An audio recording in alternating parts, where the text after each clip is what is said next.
Well, here we have another fun equation for you to try.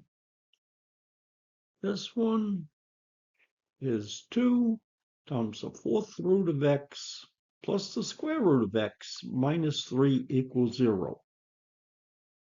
So how would you plan to solve this? Well, it's not impossible, I can tell you. It is a typical equation that might occur in an algebra course, especially a college algebra course. So let's get to it. There are some little tricky parts.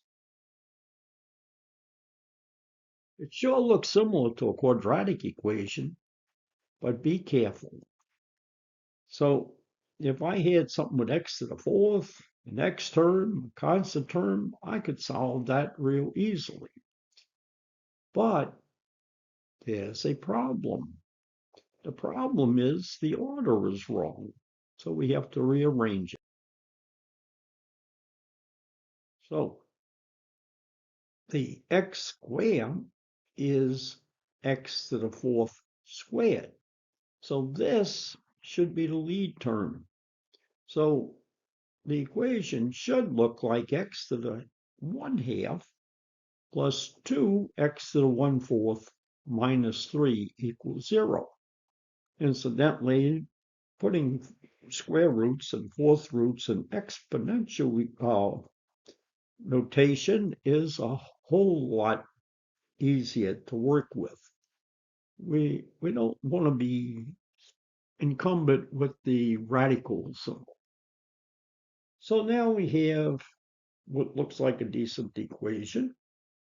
So we're going to have something squared, 2 times the something, minus 3 equals 0.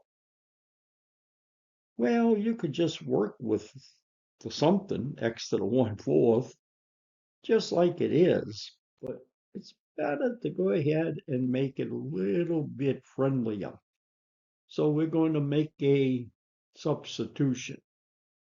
Let's make it really become familiar by saying some u equals x to the fourth.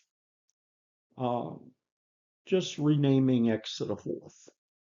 Then u squared is x to the 1/4 squared. Now, if I have a number raised to a power, that in turn is raised to a power, the whole quantity here, I have this x to the 2 times 1/4, or 2/4, or 1/2. That comes from the rules of exponents. A to the n to the m equals a to the n m. So a lot of people will erroneously use 1/4 as u because 4 I'm sorry, it would use 1/2 as u because 1/2, they're thinking 1/2 times 1/2 is 1/4, but that's not the way we work with exponents. So we're now past the first real danger of getting the wrong answer. Proper choice of u. So now we have u squared plus 2u minus 3 equals 0. Well, now we can just factor as usual. U plus 3 times u minus 1 equals 0. Or we could use the quadratic formula, but this one factors so easily, it's only worth the effort to put into the quadratic formula. So if I solve u plus 3 equals 0, I get u equals -1. And if I solve u minus 1 equals 0, I get u equals 1. So I get two solutions for u, but not for x. So we got to go back and look. We got to substitute back. Well, x to the 1/4 is an even, uh, the power is even here, the 1/4, the fourth root. So any even root cannot be negative. So we have to reject it. So we cannot take the fourth root of -3. Now, if we look at the other part, the other solution, u equals 1, x to the 1/4 equals 1. Well, if I say that, I raise both sides to the fourth power, I get x equals 1. Now, in raising to an even power, we introduce what we call extraneous solutions. That is, solutions to the higher power equation that don't always fit the original equation.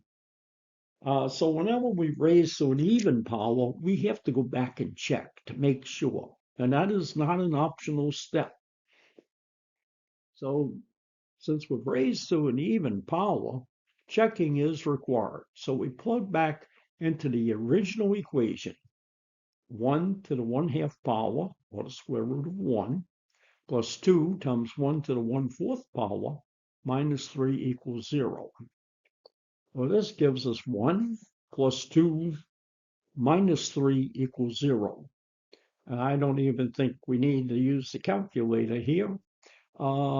That's a very simple, uh, yes, it does fit. And so 1 is the final answer. Well, did you get it? Did you find it easy or hard? If you want more like this, please let me know with a comment and I can put the types of problems up that you like. And if you subscribe, you will be able to find them easily. So thank you for watching. And I do have a lot of other problems up and there are more coming. A lot of theory videos up and more coming, and even some practice sets. So enjoy the channel. Thank you.